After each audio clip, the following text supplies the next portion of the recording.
Hola, bienvenidos a nuestro canal. Hoy les presento a Tormenta, que será quien nos narre las historias creadas por mí en inglés, con imágenes creadas por la inteligencia artificial.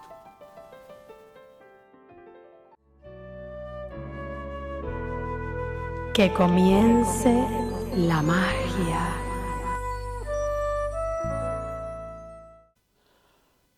Hola a todos y a todas. Bienvenidos al canal de los Cuentos de Sira.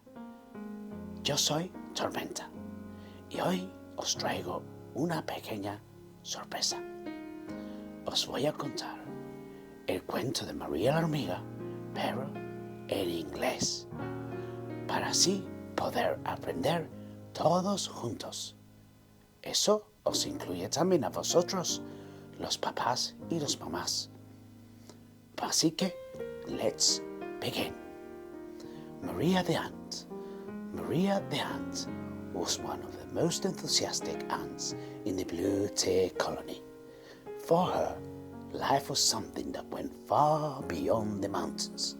From the time she was very young, she knew that destiny has something more in store for her than staying to live in the anthill inside the trunk of an old tree, which, it must be said, had taken the ants a great deal of hard work to build.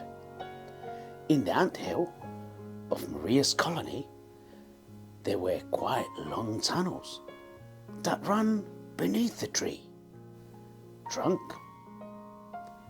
These tunnels were not as long as those made by leaf-cutter ants, which can dig tunnels that can reach up to 100 meters in length. And just in case you did not know, feed on a fungus they grow themselves from fresh leaves. Maria's grandfather often told her stories about different colonies and warned her that it was dangerous to leave the safety of the anthill. Even so, Maria loved to explore and was sometimes a little too daring. Her sister, Brianna, the eldest of Maria's siblings, sometimes went with her together. They lived many adventures. However, Maria enjoyed things her own way, and this made Brianna a little uncomfortable. Many times she reproached Maria for her attitude. It was true that their grandfather had spent more time with Maria, but that was because she liked to listen to him, even though she later went her own way and broke a rule or two of the colony. To begin with, Grandfather warned them from the moment they were old enough to go out and collect food that they must always walk in a line. Of course, Maria saw many things along the way that caught her attention, and did not take long before she stopped following her sister and fell behind, smelling flowers or greeting the snails and earthworms she came across.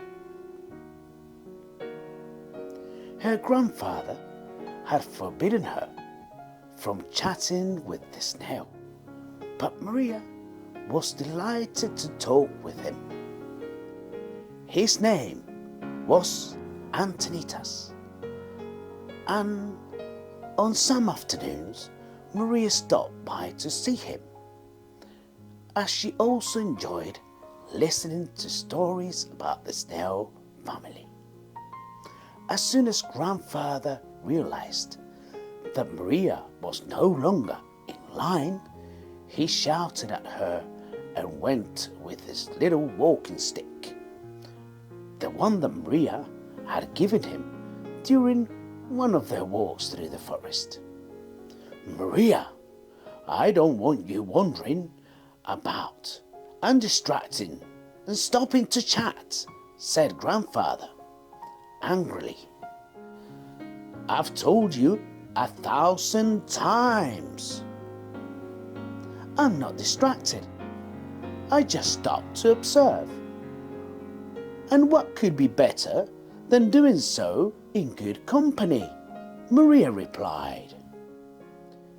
"Yes, but we stray from the road because of the distraction. And what would happen if we lose you?" Grandfather said with a hint of frustration. "Don't worry, Grandpa. That won't happen," Maria said, trying to reassure him. "Well, I hope so. Now, carry your food. You have yours for that. Let's go. It's getting late," Grandfather said.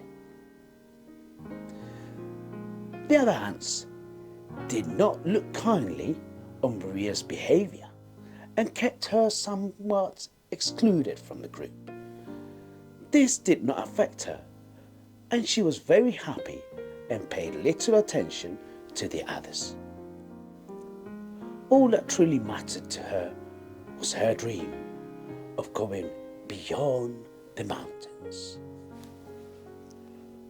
One of the things Maria enjoyed the most was going to the other side of the forest.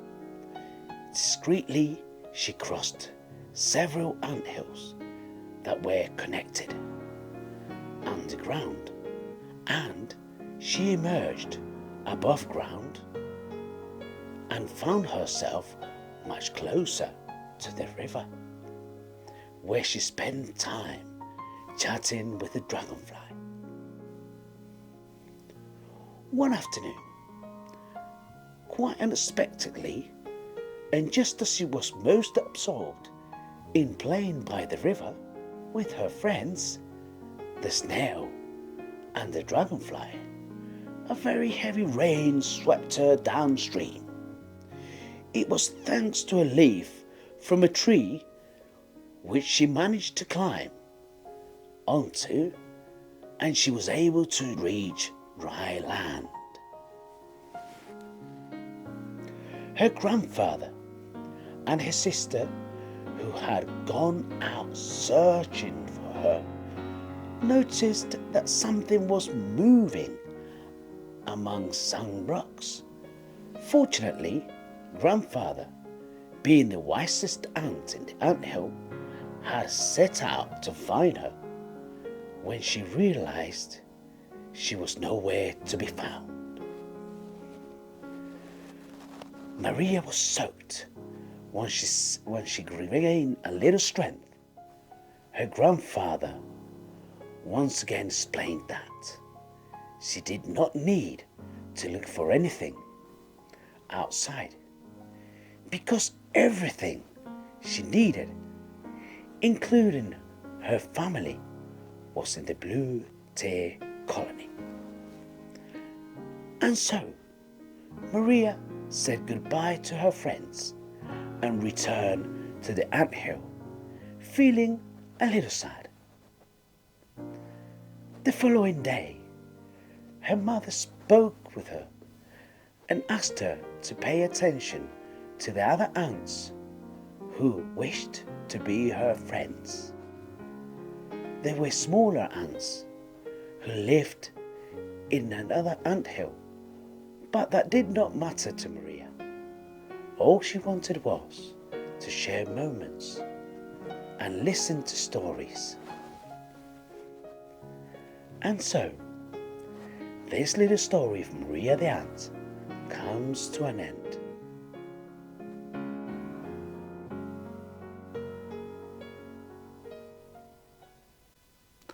Ant, hormiga. Home, hogar. Anthill, hormiguero. Tree, arbol. forest, bosque, river, río, rain, lluvia, leaf, hoja, snail, caracol, happy, feliz, sad, triste, family, familia, walk, caminar, play, jugar. Estos son algunas de las palabras que salen en esta historia. Así que estaría bien, sí, de aquí a semana que viene, todos los días, repetimos un poquito y habremos aprendido muchas palabras. Y tengo una pequeña pregunta para ustedes.